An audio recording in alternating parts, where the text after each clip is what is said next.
Hey guys, so remember what I was saying in the last video that I just posted? I was waiting to get an effect to do the copperish green look. Well, I decided to do an experiment tonight, and I wanted to see how close I could get, at least with a base color. And I think I might have gotten what the effect I'm looking for, at least as a base color. So this is a result of a warpstone green layer paint by Citadel, and then a Alatok blue layer here as well, and then finally adding in some basically Vallejo. It is the the ivory white Vallejo. So this is, if I can get this up without ruining the paint here, this here, this is the end result, and it's a pretty good color as far as like a brighter base, and then I can just darken it up with some shading colors, which I think will do what I want it to do. So I'm going to use what I have here. I don't need a lot of it, which is a plus.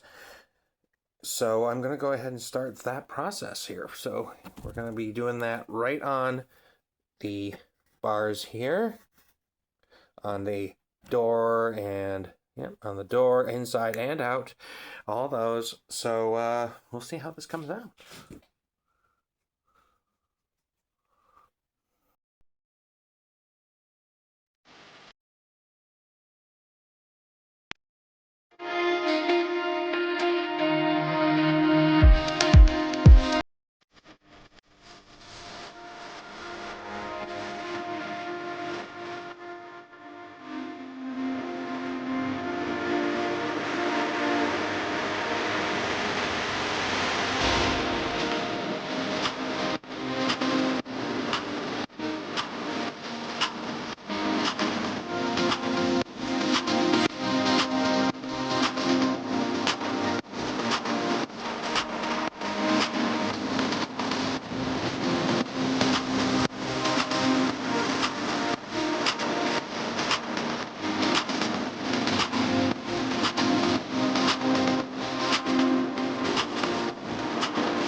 Okay. This came out pretty nice, actually. I'm pretty happy. Believe it or not, I'm fairly happy with it. Oop, don't want to do that. There we go. I'm fairly happy. I mean, it's a nice, actually comes out as a nice, real good stain, I think. Let me see, turn it to the inside. There we go. Yeah, I mean, we'll get a better look here in a little while. But I'm happy with that. I'm happy how that came out. It's like it kind of glows, which is nice. A little bit of a light glow when the light hits it, which is good. I like. I really do like. I might, like I said, I might use a green shade, at least probably over it, potentially. But we'll see how it looks when it's fully dry, and I can get a better idea of what it will look like, and if I need to throw a little more shade in here to make it a little darker if I need to. So yeah, I'm happy. I can't hate on this at all. This came out great, at least in my opinion. Anyone else can say so. Anyone else can say what they would like. I don't mind at all. So anyway, yeah, we'll keep moving on. So while I'm waiting for this to dry, I'm going to go ahead and I'm going to take my little rock pieces that I have here, little rock pieces that I primed on the outside, and the one on the inside there, I'm going to go ahead and take some lead belcher here. It is a metallic looking paint, however, I am going to dirty that down very much so. And I'm going to turn this into more of a rubble setting, and have this pretty much ready to hopefully kind of get myself up to the 3/4 point. of finishing this, and yeah, we'll see how that goes. Well, here, yeah, good old handy dandy, the fancy dollar store super glue, 2-pack for $1, can't go wrong. And it's not like you need a lot of it all the time, so that's another plus.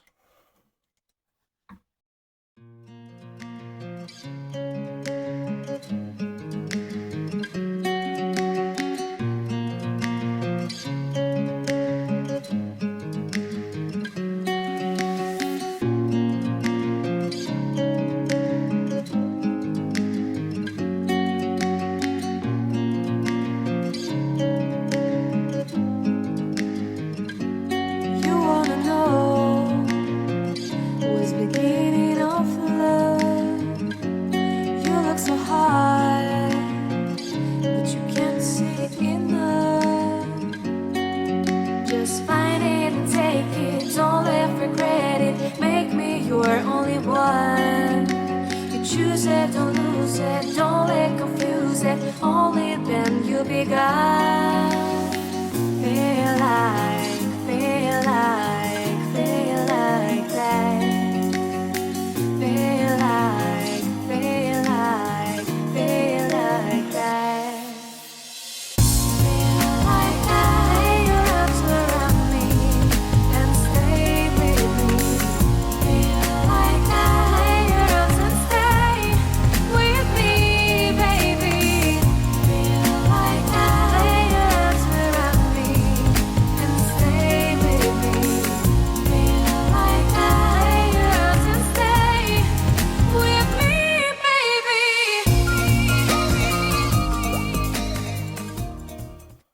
There we go. I'm happy with that.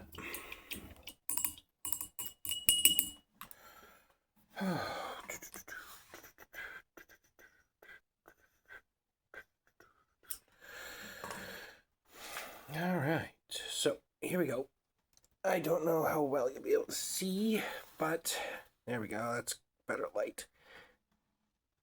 But yes, let's see how that came out. They were dark green, believe it or not, and that lip builder really grayed them out. So it's like cheeks of concrete have been blown in and such.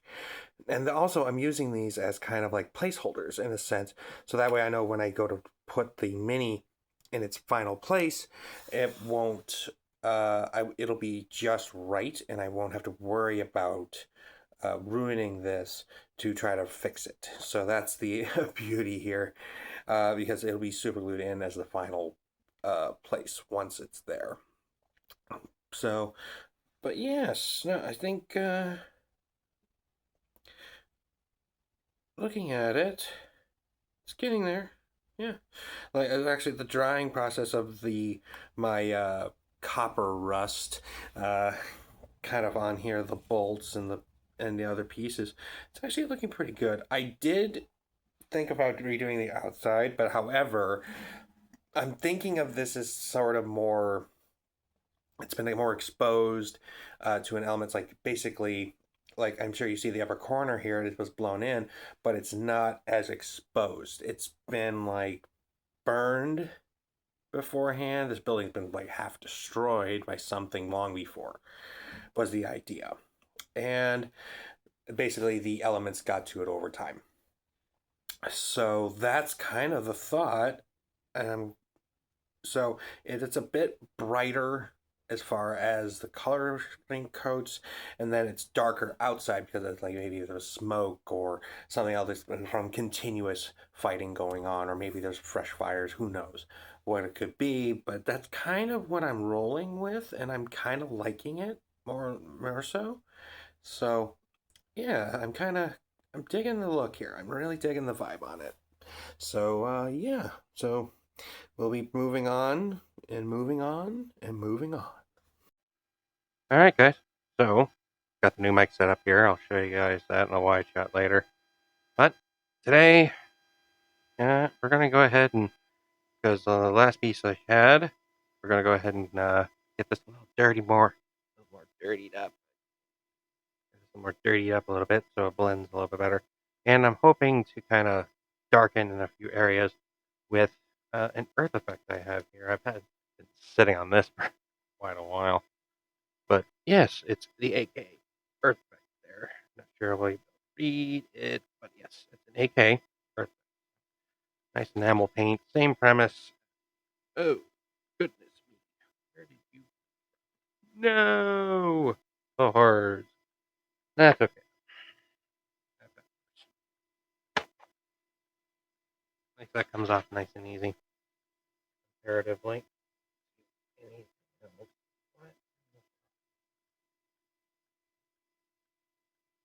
What? Gross. Rough going. But hey, man. Now this is one you can do by brush. Unlike the streak and grimes come out nicer when you airbrush them, which is a lot of people's suggestions, and it does involve cleaning out your airbrush very thoroughly. Just as a little side note, many hobby shops will tell you that to go ahead and start doing this kind of thing. So anyway, pressing on.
Okay. Ah. So, if you guys haven't seen the last video, you can always see it again. You can always go back and watch that. But as you can see, it's a little bit dirtier than before. It's the second layer of the earth effect here. Not the greatest lighting, I know. Hopefully I can figure that out too soon enough. But yeah, that's kind of the thought here. That stone at least does have a layer of what I'm trying to emulate as dust, quote unquote, and a dirty, dirty floor. So that's kind of the thought and process here. So yes, but so what I was doing after I laid the earth effect enamel down, after that layer, it's just you do the same thing as you would with the streak and grime or the rust effects, things of that nature. You lay those on, let them sit for a period of time. Since I'm doing a thin layer, I don't do for that. You let those sit, then you take. I did a paper towel in this case. I wanted to kind of scuff it, so it looked like keep the scout has been wandering in here, kind of checking different positions and looking. Kind of a thought. Don't mind the noise. Oh, there we go. Just sliding my paint box. Anyway, so that's kind of the thought I have here. But you generally will take a Q-tip. There's videos for AK and how you can use these effects and how best to create the effect you're looking for. And so anyhow, but a Q-tip, you dip it in the white spirit, and then you just start rubbing it back, and it sucks up. And the white spirit helps sucks up the enamel of the paint because the white spirit breaks that down. So essentially, what effect paints are is an oil-based paint. So some of the probably many hopefully artsy more people might know what I'm speaking about.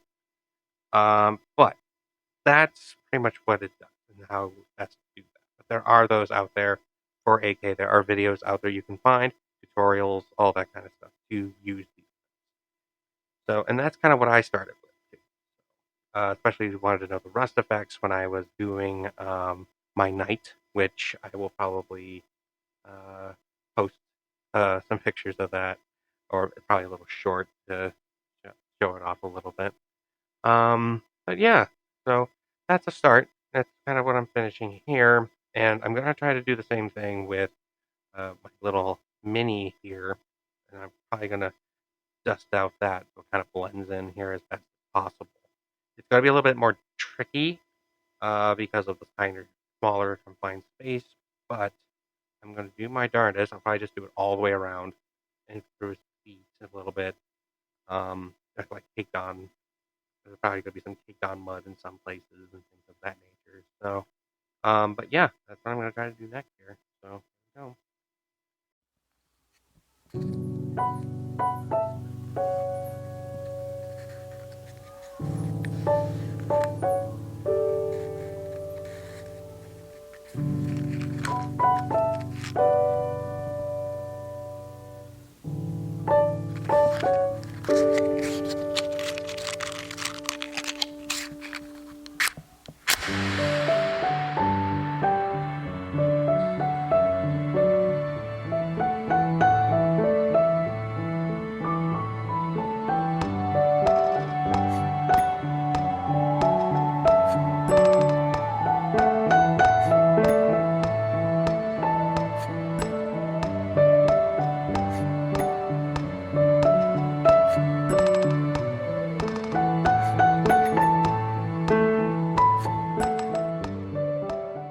Oh, you know. All right, perfect. Actually, I like this. I'm liking how this is turning out. In an inconsequential way, it didn't shatter. Don't panic. I know I looked.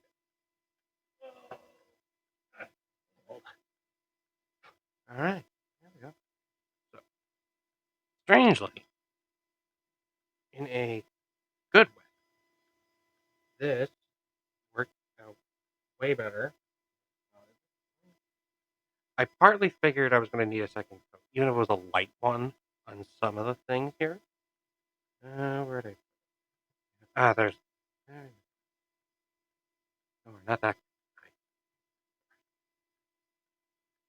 Always good to keep these around when you have them in your set. But inconsequentially, this actually worked out better than I thought it was going to. And that was mainly because after I took the initial layer off, there's actually I took too much on the front. I took the brush, as you may have seen me do, and I was spreading out the heavier goats. And of course, it was dipped in white spirits. Even when you wipe it off, the white spirit takes forever to dry.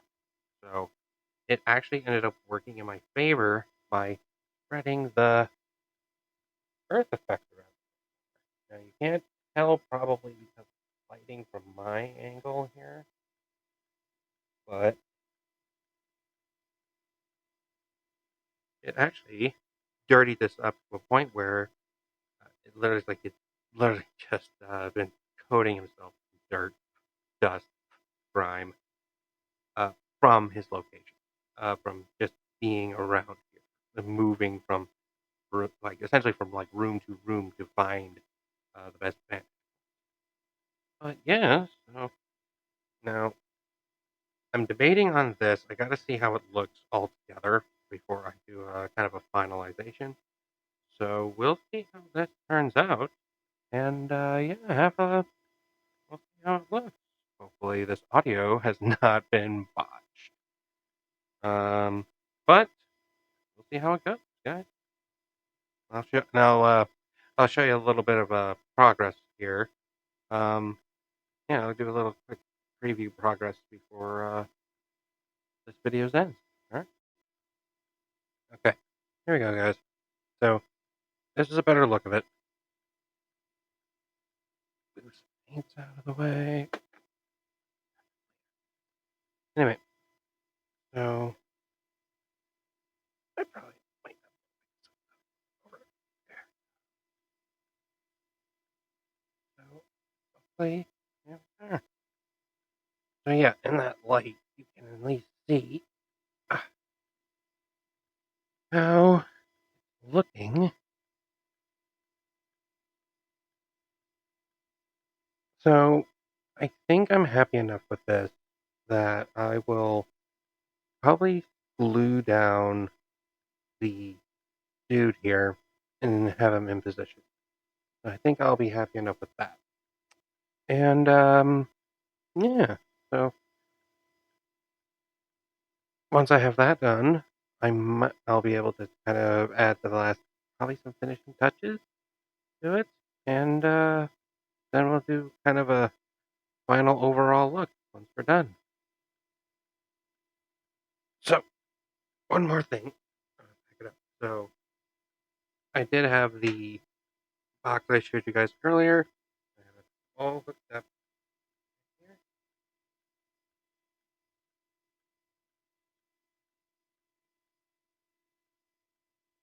So yeah, this is the new recording setup for audio and the video, and I have some more things approaching. Hmm, no. Anyway, I have some things coming in the hopefully after this weekend to help with camera angle, so that way you can record at a better angle so y'all can see more. And from there, then I just gotta worry about kind of like lighting a little bit, but outside of that, yeah. So like, yeah, like, subscribe, comment, share, let people know what's going on. And hopefully you all can enjoy this journey with me. And once I have this taken care of, the next project will be the display diorama. I've already shared at least a picture of what I'm pre-planning as far as what I'm going for. And there's a part of me that wants to take this a little bit further. But it's whether or not I can get the material. I'm hoping I can, and I'm also hoping I can. Uh, like I said, I'm slowly progressing here and kind of doing different things, different techniques, and trying different things. So, yeah, you guys are gonna be learning with me, and hopefully enjoying this with me too. And maybe you guys will be wanting to do this kind of stuff too. So, like, subscribe, comment, and share. Never be afraid to.